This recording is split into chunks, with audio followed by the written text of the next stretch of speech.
ಕನ್ನಡ ಕಿರುತೆರೆಯ ಅತಿದೊಡ್ಡ reality show Bigg boss ಮೂಲಕ ಖ್ಯಾತಿ ಗಳಿಸಿದ ರಜತ್ ಇದೀಗ ಮತ್ತೊಮ್ಮೆ ವಿವಾದಕ್ಕೆ ಸಿಲುಕಿದ್ದಾರೆ. ಈ ಹಿಂದೆ ಮಚ್ಚು ಹಿಡಿದು ರೀಲ್ಸ್ ಮಾಡಿ ಜೈಲು ಸೇರಿದ ರಜತ್ ಜೈಲಿನಿಂದ ಹೊರಬಂದರೂ ಬುದ್ಧಿ ಕಲಿತಿಲ್ಲ. ಇದೀಗ ಸಾಂಸ್ಕೃತಿಕ ನಗರಿ ಮೈಸೂರಿನ ಪಾರಂಪರಿಕ ಕಟ್ಟಡದ ಎದುರು ಸಿಗರೇಟ್ ಸೇದುತ್ತಾ ಫೋಟೋ ಶೂಟ್ ಮಾಡಿಸಿಕೊಂಡು ಸಂಕಷ್ಟಕ್ಕೆ ಸಿಲುಕಿದ್ದಾರೆ. ಈ ಸಂಬಂಧ ಕನ್ನಡ ಪರ ಸಂಘಟನೆಗಳು ಪೊಲೀಸ್ ಠಾಣೆಯ ಮೆಟ್ಟಿಲೇರಿವೆ. ಹಾಗಾದ್ರೆ ಏನಿದು ವಿವಾದ ಅಂತೀರಾ? ಇಲ್ಲಿದೆ ನೋಡಿ ಕಂಪ್ಲೀಟ್ ಡೀಟೇಲ್ಸ್. ಮೈಸೂರಿನ ಹಳೆಯ ಜಿಲ್ಲಾಧಿಕಾರಿಗಳ ಕಚೇರಿ ಒಂದು ಪಾರಂಪರಿಕ ಕಟ್ಟಡವಾಗಿದೆ. ಇಂತಹ ಐತಿಹಾಸಿಕ ಮಹತ್ವವುಳ್ಳ ಕಟ್ಟಡದ ಆವರಣದಲ್ಲಿ ರಜತ್ ಅವರು ಕಾರಿನಿಂದ ಇಳಿಯುತ್ತಾ ಕೈಯಲ್ಲಿ ಸಿಗರೇಟ್ ಹಿಡಿದು ಹೊಗೆ ಬಿಡುತ್ತಾ ವಿಲನ್ ಲುಕ್ ಅಲ್ಲಿ ಫೋಟೋ ಶೂಟ್ ಮಾಡಿಸಿಕೊಂಡಿದ್ದಾರೆ. ಅಷ್ಟೇ ಅಲ್ಲದೆ ಈ ವಿಡಿಯೋ ಮತ್ತು ಫೋಟೋಗಳನ್ನ ತಮ್ಮ ಅಧಿಕೃತ ಇನ್ಸ್ಟಾಗ್ರಾಂ ಖಾತೆಯಲ್ಲಿ ಹಂಚಿಕೊಂಡಿದ್ದಾರೆ.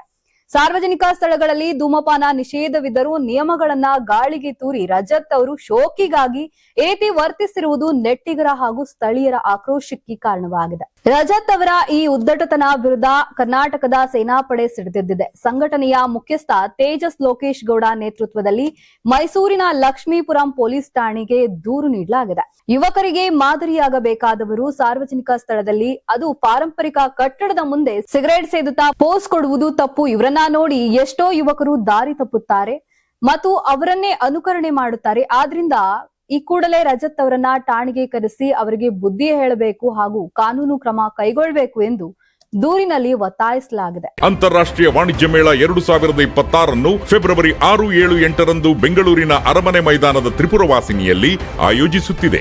ಇದು ಕರ್ನಾಟಕ ಕೃಷಿ ಇಲಾಖೆ ಪ್ರಕಟಣೆ. ಯಾರಾಗ್ತಾರೆ ಎಂಎಲ್ಎ ಅಭ್ಯರ್ಥಿ 2028 ಶೀಘ್ರದಲ್ಲೇ.